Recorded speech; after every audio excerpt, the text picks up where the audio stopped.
Hi everyone, Chris Lovett again. Welcome to BMGT 411 at Point Park University. We're now ready to get started on module number 5. So module number 5 is all about distribution, logistics, and retailing. So this is all about how you're going to get your product to market. So just a quick recap of the course so far. Module 1, you got a background of marketing management. In Module 2, you learned how to use secondary data to connect with your customers. Module 3, you launched a new product and brand, and you're now ready to target your audience, your segmentation, targeting, and positioning that we talked about in Module number 4. Now, Module number 5 is how to build a distribution system on how to best get that product to market. So in 2016, the options on getting your product to market are very different than they were 10, 15 years ago. So if you were a company like General Mills or another consumer packaged good company, really your only option to get your product in front of your target segment was to partner with key retailers. Where did that target segment, where do they shop at? And that's a physical presence. Which stores do they shop at? Now, you can sell your product only online if that's the best approach. It's often the most cost-efficient approach to get your product to a large number of people. There have been numbers cited on Amazon that over 80% of the products made in the world today are now available on Amazon.com. So that's a pretty big number. And if you can sell your product on Amazon, you may not have to get it to a store. But you'll often find with consumer packaged goods, if you know your target segment shops in a particular store, you still want to have your product available there. So that's where omni-channel marketing comes into play. Now, omni-channel marketing, which is covered in the 2 chapters that you'll read this week, is all about making your product available in multiple channels. So you can sell it online, direct to consumer. You can partner with online retailers like Amazon. You can partner with key retailers. You can open up your own stores.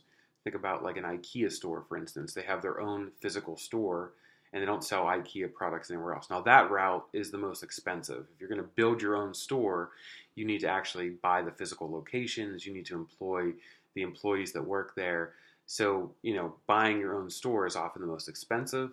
Selling online is the most inexpensive. But you often want to have a variety of different channel partners that you use. So we're going to get into that in Module 5. The reading is Chapter 12, which talks about how you manage and integrate these multiple channels and which levels of channels. So it talks about you can have 0-level distribution channel. Now, when you think about a 0-level distribution channel, you have really no distribution partners to get your product to market. You are selling it directly to the consumer. Think about a company like Netflix, right? They produce their own shows, House of Cards, Orange is the New Black. Then they distribute that over the internet and people download it. That's very different than what was done a few years ago. So if you think about a DVD, right? DVD of your favorite show was produced by a production studio. It was then, the DVDs were then produced. They were then shipped to multiple retailers using wholesalers and distribution systems, and then you'd go ahead and you'd buy that DVD at Target. A lot of cost is involved in a distribution system like that versus Netflix, who can publish their content directly online, and the consumer can consume it without physically leaving their house or apartment or wherever they live. So distribution has definitely gotten more efficient. The less partners you use, the less expensive it will be to get your product to market. But there are some risks. If you only sell your product online, you still have to market it. People still have to know about it. And that's what Chapter 12 is all about, designing and managing those distribution and integrated channels. Chapter 13 gets into retailing, wholesaling, and logistics. So actually getting those physical goods to a store is often very difficult. Think about a company like Walmart. They may have millions of items under one roof. How do they get those items to each store? How do they know when those items are running low? It requires a very detailed, significant logistical system that Walmart owns. They own their own warehouses. They own their own distribution systems, the trucks that get the products to market. They own the IT network that says when there's only 2 items left on a shelf, using RFID tags. They know when those items are empty. They're automatically reordered and reshipped, and the customer never knows. It's always there. You expect it to be there. If you would go to Walmart and an item wouldn't be there, you're probably less likely to shop there in the future. So two chapters to read in this module. Chapter 12 from your Kotler-Keller book, which is all about managing integrated marketing channels, and chapter 13, which is about retailing, wholesaling, and logistics. So a couple of thoughts on the assignment. Your assignment for Module 5 is pretty simple. So how are you going to get your product to the market? So some things to think about. How are you going to get that product to the market most efficiently? And when you're thinking about most efficiently, it's not just cost, right? There is cost in no matter which distribution channel you use, but how will you most efficiently reach your target segment? So if you go back to Module 4, you identify the target segment that you most want to reach. Now, how are you most efficiently going to get that product in front of that target segment customer that you're trying to reach? That's what the Module 5 assignment is all about. If you do decide to partner with retailers or channel partners or wholesalers or distribution partners, what value are they going to provide along the way? Are they going to lower the costs? Are they going to expand your reach to different areas? Think about if you're going to partner with a retailer, which audience do they most likely reach? Think about if you were trying to sell organic food, you probably want to partner with a company like Whole Foods, whose target audience is, typically younger, a lot healthier, and they demand an organic product. Now, partnering with Whole Foods is going to be expensive. It's not going to be cheap. But if you want to reach your target segment and you're launching an organic brand, customers that shop for organic brands are already at Whole Foods. That's going to be one of your key partners that you're going to want to target. So just some things to think about in your assignment for Module 5. You've now designed your product. You've identified your target segment. Now, how are you physically going to get that product in the hands of your target consumer?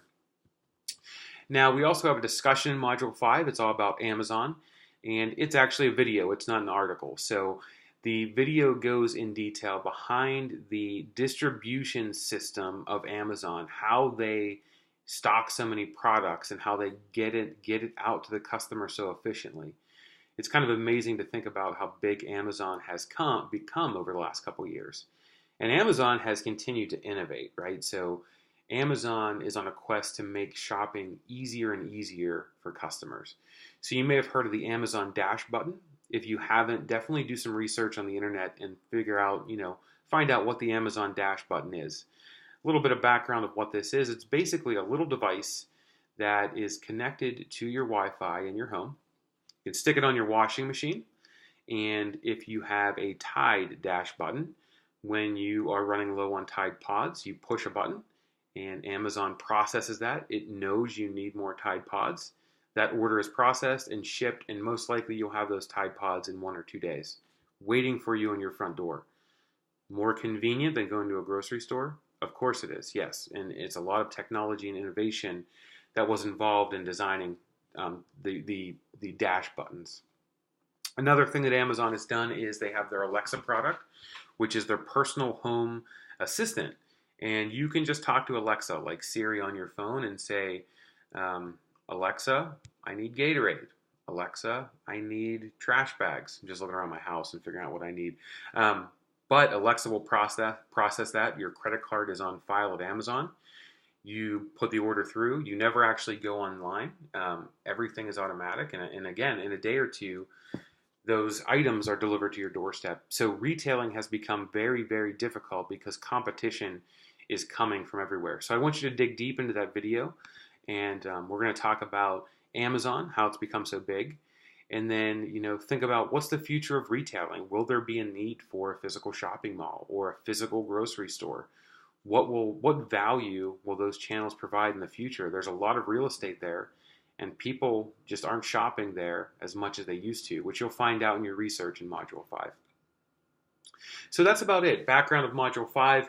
Moving into Module 6 and 7, we're going to get into the P, which is the promotional aspect of marketing, which is mostly advertising. So in Module 6, we're going to talk about traditional advertising and public relations, TV, mass media, radio, things of that nature.